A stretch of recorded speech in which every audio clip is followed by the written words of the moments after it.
All right, this video, I'm going to show you how to program the garage door opener using the newer Liftmaster remotes. You can see I have a remote right here. On the back side, there's a button that says program.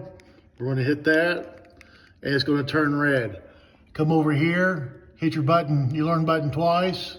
1, 2. You'll need to come over here.